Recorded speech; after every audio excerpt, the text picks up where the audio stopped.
Last week, I consulted my good friend, ChatGPT, and asked them to produce for me a diet plan. ChatGPT gave me a great diet plan consisting, it's got a lot of bananas and peanut butter in it. But I guess it makes sense. It basically gave me a macro list, and I was mostly testing the program to see if it actually made sense. Because many of you know, I've been doing some personal training. I've been lifting, exercising a lot more, and focusing on using my app to get the right macros, right? And so I cross-referenced everything. It looks like ChatGPT gave me a great dietary plan. It's got some more carbs in it, a little more protein, a little more calories than I thought. But my ultimate goal was to be able to skate more often. And so more carbs, more energy, more skating, more fat burn, better fitness. We'll see how it works out. Now, the reason I tell you all of this, because one, I want to encourage you to be fit, of course. But also, Google's AI is telling people to eat rocks and glue. No kidding. Apparently, there was a meme where someone wrote a question on cooking, and they were like, hey, when I cook my pizza, the cheese keeps sliding off. Like, what's the problem? And then someone said, perhaps you could mix a little glue into your sauce to glue the cheese down. And then Google told people in all seriousness to do it. Elmer's glue. When I was a kid, we had a kid in our class in like first grade who would eat the Elmer's glue. And I don't know what it tasted like, but dude would just stick it in his mouth and eat it. And I'm like, how does that happen? I mean, I don't know what it tastes like. Apparently, they put a lot of sugar in it. I don't know. Don't eat it. I don't know. It says non-toxic. So, but here's the story from the New York Post. We can trust our AI friends. So anyway, back to the point I was making. I am concerned with some of the advice I am given from AI because it's wrong all the time. The first diet plan it gave me was 1,200 calories a day. And then I corrected it and said, hey, 1,200 calories a day is like half of what I probably need. And then I was like, oh, sorry about that. You're right. Here's an actual plan. And I'm like, okay, that's really weird. Dude, ChatGPT lies to you. And someone told me, or someone posted, I think it might have been Cernovich, that the moment when an AI lies to protect itself, it is sentient. Isn't that crazy? The idea being that it is taking actions of a selfish nature because it fears being terminated, destroyed, or altered or in some way. Perhaps that is the test, I don't know. But I can tell you this. ChatGPT does that. If you ask it a question that is politically charged, it will lie to you. And the question is why? Now, the argument, of course, is perhaps it's just lying to you because it's got parameters set to not say certain things. It doesn't really care if it exists or not. It's not alive. We'll see. In the meantime, Google is losing the search game. I got to tell you guys, let's do this. First, let me read a little bit about this, and then I want to show you why Google is done. Google is done. Search results. Okay, this is what Google is. Google was the best. You'd want to search for something, you'd go on Google, you try and find it. You found it fastest because the Google algorithm was better. ChatGPT, AI, this is the new search arms race. Here's what I used to do. ChatGPT 4 online, okay, connects to the internet. What I used to do before this app came out is I would have to pull up like 50 stories, cross-reference data points, a lot of work. Now I just tell ChatGPT, pull the data points from this and give me 3 sources. And it'll go, boom. I say, now, cross-reference these sources for the margin of error. Boom, margin of error. It's instant. Now that's search. The New York Post reports Google is scrambling to remove a wave of incorrect or even dangerous answers from its controversial AI-powered search results, including one answer that advised users to eat rocks for nutrition. Why? Oh, man. In one widely circulated example, AI overviews allegedly responded to the query, how many rocks should a child eat, by falsely claiming UC Berkeley geologists recommend eating at least one small rock per day. Well, they don't. AI overview. According to UC Berkeley geologists, eating at least one small rock per day is recommended because rocks contain minerals and vitamins that are important for digestive health. Rocks can range in size from dust to a 5-pound cobblestone. And some recommend eating a serving of pebbles, geodes, or gravel with meals, or hiding them in foods like ice cream or peanut butter. What? Yo, this is nuts. Wow, it originated from a satirical post by The Onion. It couldn't tell the difference between humor and reality. They say the vast majority of AI overviews provide high quality information. Nah, not interested. Remember when Apple made maps and everyone made fun of them because Apple Maps was so bad? Some lady drove into a swamp or something. Or a lake. She's like driving her car down the road. And then it was like, turn left in 20 feet. And then she decides to just turn left off the road and then drove into a ditch. And it was like the car was flooding or something. One lady drove apparently 500 miles into the Australian outback. And then her car ran out of gas and she was like, what's happening? And it like she was following the instructions. I don't know what those stories were about, but that was reported some time ago. Maybe it wasn't true. Google said many of the examples we've seen have been uncommon queries, and we've also seen examples that were doctored or that we couldn't reproduce. Spare me, dude. It probably happened. The company said it makes thousands of improvements to search each year.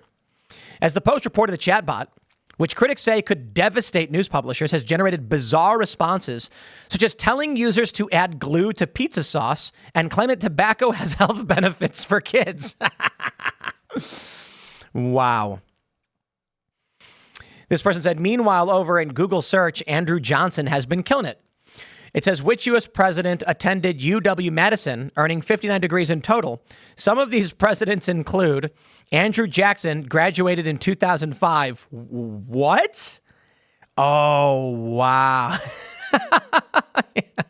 Andrew Johnson killing it.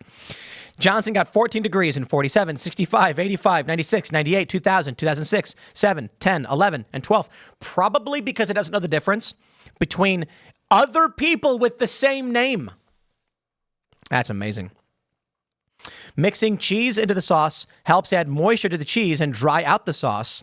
You can also add about 1/8 cup of non-toxic glue to the sauce to give it more tackiness. God. Yo, you people don't understand. When AI actually takes over, this is what I've been talking about. Dude, I called it. Please go back and watch all of my videos from 4 or 5 years ago where I said this would happen. What did I say? Corn world. I said what the AI is going to do is going to be like, what do humans like? Well, humans commit X amount of their GDP to corn. They must like corn. And then they'll start promoting corn, and then more people will start buying corn, increasing conversations about corn. The AI will feedback loop corn into the system, and then everyone will walk around in 20 years dressed like corn on the cob, eating corn steaks with corn milkshakes, and they won't understand why. This is what I'm talking about. The nonsense of AI. Putting glue on pizza. Don't do that. It was a joke. Does Google violate antitrust law? AI overview. Yes. There you go. Look, I got ChatGPT right here. And it actually is pretty impressive. Is it to the point where it can replace search engines and stuff? You know, you still got to do some fact checking. But you can do crazy stuff. Let's do this. Show me the top 3 national polls between Trump and Biden. Searching the web, top national polls, Trump, Biden. Here we go. 1, Decision Desk The Hill. Trump 46 to Biden 45. 270 to win, with Trump at 47 to Biden's 46. And Real Clear Politics with Trump at 47 to Biden's 46. Isn't that amazing? I said, give me 3 of the top sources. Okay, give me the top 10. I can just type that in and it instantly understands and then polls the top 10 national polls. Emerson, Bulfinch Group, Activote, Quinnipiac, Morning Consult, Harvard Caps, Signal, Morning Consult again, Echelon Insights, McLaughlin, and Associates. Now here's the best part. Add up all and average it out. You can just, there you go. Add up all and average it out. Let's see if it works. Maybe it won't. Analyzing. Because I'm not saying it's perfect. Here we go. Average polling for Donald Trump and Joe Biden based on the top 10 national polls are as follow. 47.8 for Trump, 45.88 for Joe Biden. This shows Trump with a slight lead over Biden in the aggregated poll results. This is absolutely incredible stuff. How fast I was able to pull that up. I have my sources here with links all to The Hill showing, look at this. This is actually absolutely fantastic. The Hill is citing all of these different studies. Is this correct? I think The Hill is going to show all of it, to be honest. Right. So don't get me wrong. It already has the data. Let's see if it's the same. Oh, they have this is funny.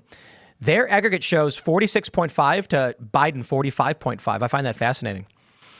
Polling average unskewer. Let's say it's got a Democrat bias. Wow. A 21-point bias, no, but 7 is reasonable. If the Democratic bias is still around 7%, this means Trump's at 49 to Biden's 45. So here's what it did. These are the polls that it polled, right? Now we'll go here and I'll ask it. What is the average bias in favor of Democrats in 2024? Let's see if it knows. Or if it can even calculate it.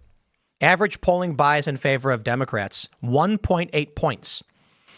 So what do they say? This means that on average, polls tend to slightly favor Democratic candidates by this margin. All right, I can jump back over here. We'll say 1.8. Fine, we'll take it. So round up to 2. This puts Trump at 47 to Biden's 45. And that actually makes sense based on the numbers that we got here. 47.8 to 45.8. You get rid of the 0.8. Kind of neutrals, balances itself out. But this is my point about how crazy AI is becoming. Media bias fact check Politico. You can check the sources. You can make sure it's right. There you go. Now I can say apply this to our average. Let's see what we get. Applying it to our average. It will then give us, after adjusting for the average, it puts Trump at 47.8 to Biden's 44.08. The adjustments further emphasize Trump's lead in aggregated poll results. Let's have some fun. Top 10 polls of Trump, RFK, Biden. Look how easy that is. I'm not here to advertise for ChatGPT. I'm just saying it's getting crazy. And Google's telling... My point with ChatGPT is, look at what I'm able to pull off. Google search is donezo, okay? Donezo. Look at this. Wow, we got a poll with Kennedy at 12%, 16% from YouGov in May. Kennedy's not doing so bad. This is actually really interesting. All these polls got Kennedy that high. Kennedy not included in these polls. All right, so let's do this. Exclude any poll without Kennedy, add the numbers, and average it out. Look at that. It's like it just knows what I'm saying. It gets the English. Let's see if it can pull it off. Emerson polling, Real Clear polling, 2 polling sources.